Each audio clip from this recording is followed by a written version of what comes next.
লে মানালি হাইওয়ে এতটাই ভয়ানক অবস্থা, ভুল করেও এই পথে রাতে কেউ আসবেন না।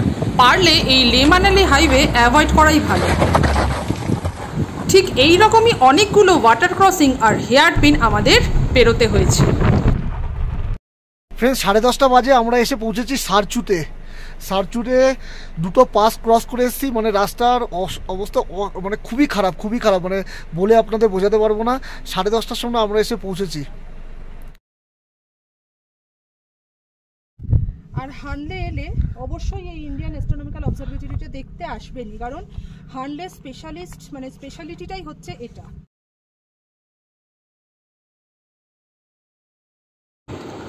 হানলেতে আমরা স্টে করেছি হানলে লজে। এই হলো লজের ডাইনিং রুম। এখানে ডাইনিং রুম সুন্দরভাবে সাজানো আছে বসে খাওয়ার জন্য। ঠিক লাদাখি ট্র্যাডিশনাল স্টাইলে এই ডাইনিং রুমটি সাজানো রয়েছে। মাঝখানে টেবিল পাতা এবং চারিদিকে সুন্দরভাবে বসে খাওয়া যায়। গুড মর্নিং ফ্রম হানলে। আমরা আছি হচ্ছে হানলেতে, হানলে লজ।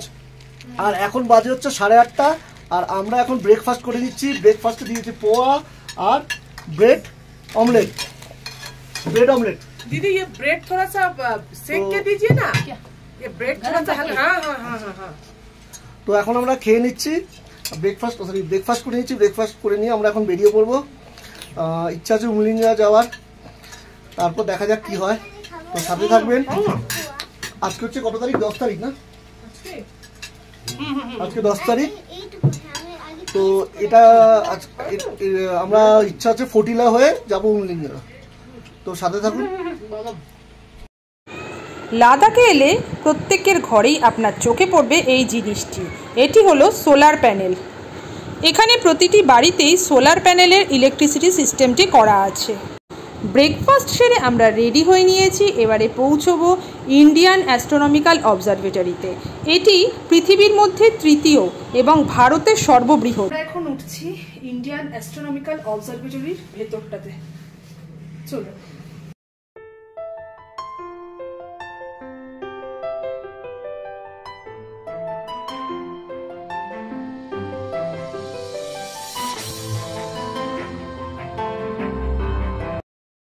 এটা হচ্ছে টেলিস্কোপ। তো এটা নিয়ে যখন রিসার্চ চলে তখন ওই যে ডোমটা দেখা যাচ্ছে উপরে,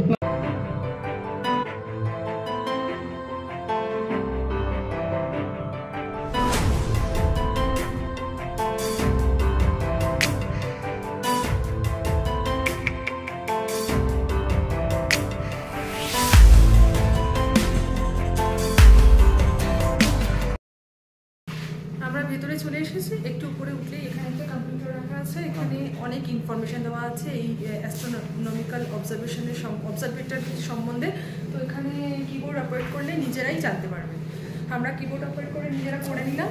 তো এখানে এলে বাচ্চাদের নিয়ে অবশ্যই আসবেন, কারণ বাচ্চাদের জানাটা দরকার, বাচ্চাকেও এনজয় করতে পারবে। আর বাচ্চাদের জানাটা দরকার যে এই জায়গাটার মাহাত্ম্যটা কি, মানে কেন এই জায়গাটা তৈরি হয়েছে, কি কারণ ইউজ হয়, সেটা জানতে পারবে।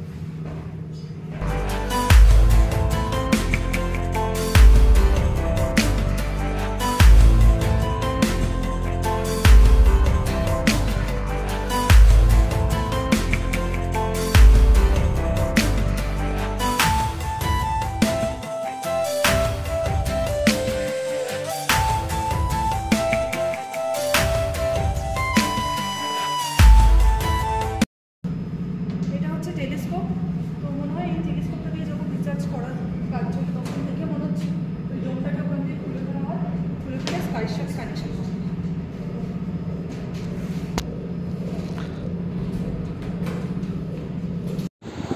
আপনারা ওই দূরে দেখতে পাচ্ছেন হানলে মনেস্ট্রি।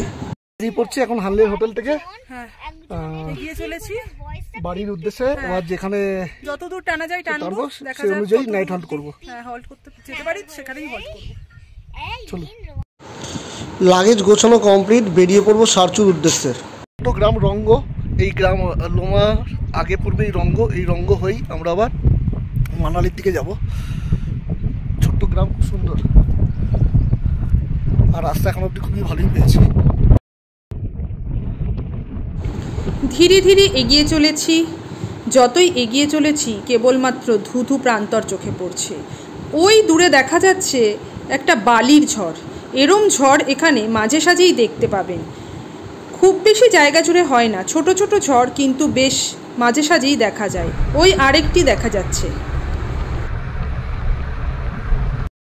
লোমা চেকপোস্ট, এখানে আমাদের পারমিট আবার চেক করলো, আর কজন আছি গাড়িতে, গাড়ির নাম্বার, ফোন নাম্বার, এগুলো সব এন্ট্রি করলো। আমরা এখন মাহি ব্রিজ আছি। মাহি ব্রিজেও এখানে চেকপোস্টে চেক করলো, গাড়ির নাম্বার, কজন অ্যাডাল্ট, ফোন নাম্বার, ডিটেলস নিল। এখন এই রাস্তা ধরে 60 কিলোমিটার গেলে বলছে লে মানালি হাইওয়ে পাবো। এই ব্রিজের ওপর দিয়ে যেতে হবে। চলো, মাহে ব্রিজ ক্রস করছি।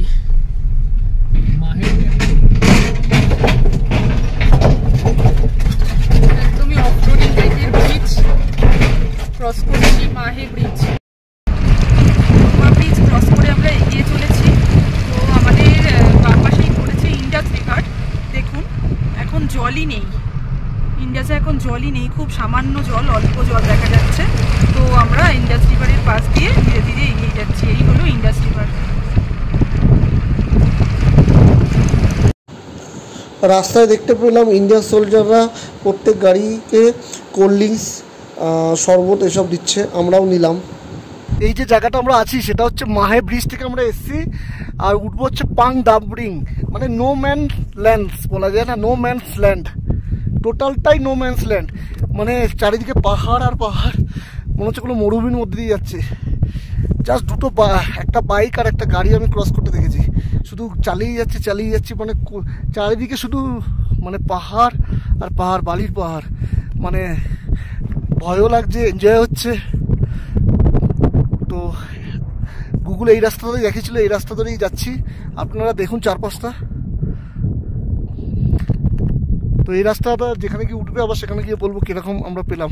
মানে চারিদিকে দেখুন মানে ধুধু করছে পাহাড় আর পাহাড়, মানে মনে হচ্ছে বালির পাহাড় চারিদিকটা, এরকম ফিলিংস হচ্ছে।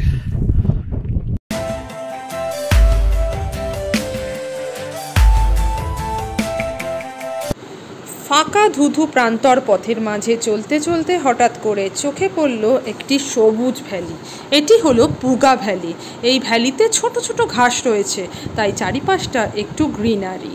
আর এর মধ্যেই আছে একদম সূক্ষ্ম সূক্ষ্ম একটু সাদা সাদা বরফ, তাই মাঝে মাঝে একটু বরফও চোখে পড়ছে। এর পাশেই আছে হট স্প্রিং, তাই ভ্যালির কোনো কোনো জায়গা দিয়ে বেরোচ্ছে গরম জল। চারিদিকটা বেশ সুন্দর। এই সবুজ ভ্যালির ওপারে বালিয়াড়ি পাহাড় দেখতে বেশ ভালো লাগছে। আর যেহেতু এখানে একটু ঘাসের দেখা মিলেছে, তাই চারিপাশে বেশ কিছু গবাদি পশুচারণও দেখতে পাওয়া যায়, যেমন ভেড়া, গরু এসব চড়ে বেড়ায়। ভ্যালিটি বেশ বড় এবং ঢেউ খেলানো, তাই আমরা এখানে নেমে খানিকক্ষণ সময় স্পেন্ড করলাম ও কিছু ফটোশ্যুটও করে নিলাম। ভ্যালিটি বেশ সুন্দর, তাই এ পথে আসলে অবশ্যই এই পুগা ভ্যালিতে নেমে খানিকক্ষণ সময় অতিবাহিত করবেন, আপনাদের বেশ ভালো লাগবে। আমরা যাচ্ছি সোকার লেকের পাশ দিয়ে। তো জায়গাটা পুরো জনমানবহীন, কিচ্ছু নেই, শুধুমাত্র পাহাড়, উপত্যকা আর একটা লেক। তো লেকের জল দূর থেকে দেখে মনে হচ্ছে জমে গেছে। তো আমরা ক্রস করছি সোকার লেক। সোকার লেকের ধারে প্রচুর ওয়াইল্ড লাইফ, যেমন স্নো লেপার্ডও দেখা যায়। এই লেকটি এখনও পুরোটাই ন্যাচারাল। ভবিষ্যতে হয়তো এই লেকটিও প্যাংগং ও সমুরিরি লেকের মতন ট্যুরিস্ট ভিজিটিং পয়েন্ট হয়ে যাবে।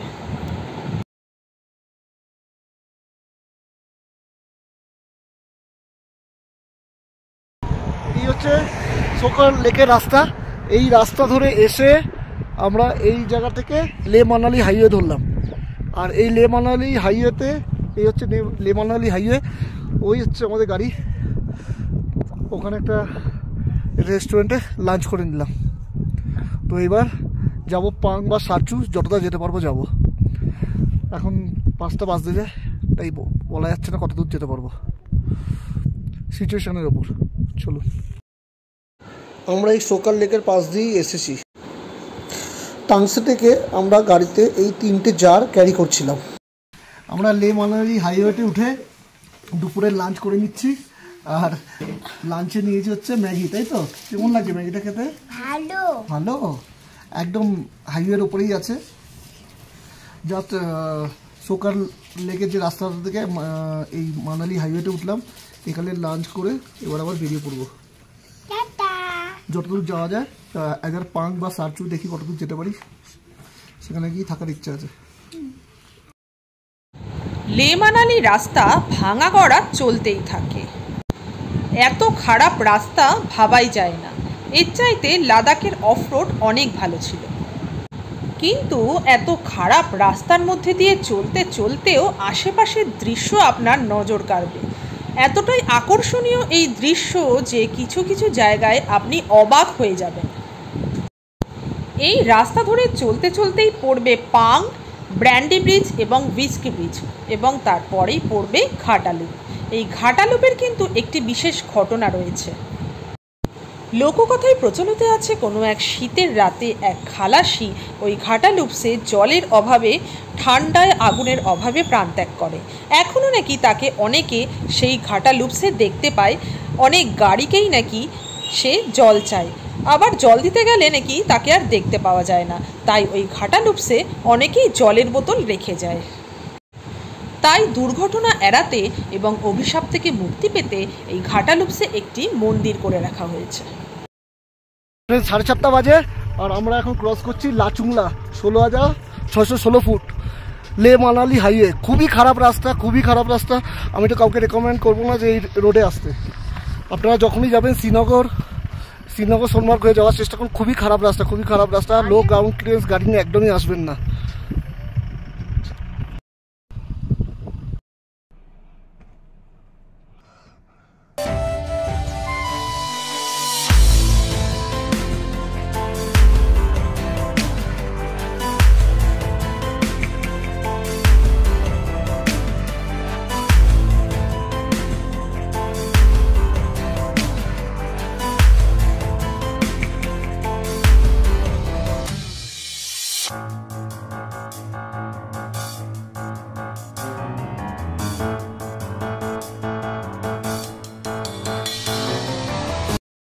ফ্রেন্ডস, 10:30 বাজে আমরা এসে পৌঁছেছি সারচুতে দুটো পাস ক্রস করে এসেছি। মানে রাস্তার অবস্থা মানে খুবই খারাপ, খুবই খারাপ, মানে বলে আপনাদের বোঝাতে পারবো না। 10:30টার সময় আমরা এসে পৌঁছেছি, দুটো পাস ক্রস করেছি। লাচুংলা আর নাকিলা এই দুটো পাসের কাছে রাস্তা এতটাই খারাপ। এটা যে লে মানালি হাইওয়ে, মানে আমি তো ভাবতে পারছি না। আমি সবাইকে বলবো, ভুল করেও আপনারা এই রুটে দিনের বেলা আসবেন, মানে রাতের বেলা আসবেন না। আমরা বিশাল ফেসে গেছি। আমাদের আর 7:30 8টায় আসার কথা ছিল, সেখানে আমরা এসে পৌঁছলাম 10:30টার সময়। আর মানে রাস্তায় 2-3 বার আমার গাড়ি ফেসে গেছে। আমার না, অনেক ছোট ছোট গাড়ি ফেসে গেছে। মানে এতটাই রাস্তা খারাপ, মানে পাওয়ারই পাচ্ছিল না গাড়িতে। তারপর রাত্রেবেলা যখন এখানে এসে পৌঁছলাম সারচুতে, 10:30 বাজে, পুরো অন্ধকার। এখানে প্রচুর টেন্ট রয়েছে, টেন্ট সব ফুল। লাস্টে আমরা এই ঝাঁসকার রেস্টুরেন্ট ধাবা এখানে উঠেছি। এই হচ্ছে আমাদের গাড়ি, হ্যাঁ। আর এই গাড়ির পাশেই একটা রুম নিয়েছি, হ্যাঁ, রোড সাইড রুম, মানে জাস্ট রাত্রেবেলা রাত কাটানোর জন্য নেওয়া হচ্ছে। নাহলে কোনো রুম পাচ্ছিলাম না, হ্যাঁ, রাত্রেবেলা। মানে আপনারা যদি আসেন, প্লিজ প্রি প্ল্যান আসবেন। মানে এরকম করবেন যাতে আপনাকে সারচুটা কভার করে অ্যাটলিস্ট কেলংয়ের দিকে চলে যেতে পারেন। আর বড়লাচা পাশের যে গেট দেখুন, এখান থেকে 33 কিলোমিটার দেখা যাচ্ছে। 33 কিলোমিটার এখান থেকে বড়লাচা পাস। আর কেলং হচ্ছে 107। ওখানে সব এই হচ্ছে বর্ডার, দেখতেই পাচ্ছেন। ওখানে কিন্তু বন্ধ রয়েছে, আবার সকাল 6টায় খুলবে। তো আমরা ফ্যামিলি নিয়ে খুবই খারাপ সিচুয়েশনের মধ্যে পড়েছি। তো আমি চাই আপনারা আসলে মানে এরকম সিচুয়েশনে না পড়েন, আপনারা প্রি প্ল্যান করে আসুন, প্রি প্ল্যান। ভুল করেও এই রুটে মানে সকালবেলা যাতে 4টে-5টার মধ্যে ক্রস হয়ে যায় সেরকম দেখবেন। রাস্তা প্রচুর খারাপ, লো গ্রাউন্ড ক্লিয়ারেন্স গাড়ি নিয়ে একদমই আসবেন না। তো 10:30 বাজে, এখন বিশাল ঠান্ডা। আমরা কোনো রকমের এখানে খাবারের অর্ডার দিয়েছি, ঠিক আছে, ম্যাগি আর রুটি সবজি খেয়ে কোনো রকমের রাতটা কাটাবো, জাস্ট ফর সেফটি। নাহলে আমরা গাড়িতেই থাকতে পারতাম। রুমের যা কন্ডিশন সেটা তো বলে বোঝানো যাবে না, ঠিক আছে। ওর থেকে গাড়িতে থাকা অনেক সেফ, কিন্তু যেহেতু ফ্যামিলি নিয়ে রয়েছি, ঠান্ডা প্রচুর, তাই রাতে মাথা গোজার জন্য, জাস্ট রাতে মাথা গোজার জন্য আমরা এই রুমটা নিচ্ছি। তো এখন খেয়ে নেবো, হ্যাঁ। খেয়ে নেবো, খেয়ে নিয়ে তারপরে আবার কথা বলছি, তারপর ব্লগটা শেষ করব। প্রচুর টায়ার্ড আছি, মানে বুঝতে পারছেন হানলে থেকে শক্কর লেক হয়ে মানে কন্টিনিউ এই রুটে আসতে হয়েছে। আর রাস্তার মধ্যে এত জায়গা গাড়ি ইস্যু হয়েছে রাস্তা খারাপ বলে, মানে টোটালি টায়ার্ড, কিছু বলতে পারছি না আমি। তো প্রচুর খিদে পেয়েছে, আগে খেয়ে নিই, কী খাবার দিচ্ছে ওটাও দেখাচ্ছি, কোথায় খাচ্ছি, তারপর আবার কথা হচ্ছে। এই ডিনার করে নিচ্ছি, রাইস, সবজি, রুটি, মুড়ি হচ্ছে। তো আজকের ব্লগটা আমরা এখানে শেষ করছি, আবার কালকে দেখা হচ্ছে। খুব টায়ার্ড, খেয়ে দিয়ে ঘুমিয়ে পড়বো। তো আপনারা আবার বলছি আসলে একটু প্ল্যান করে আসবেন, ভুল করে লে মানালি দিয়ে আসবেন না।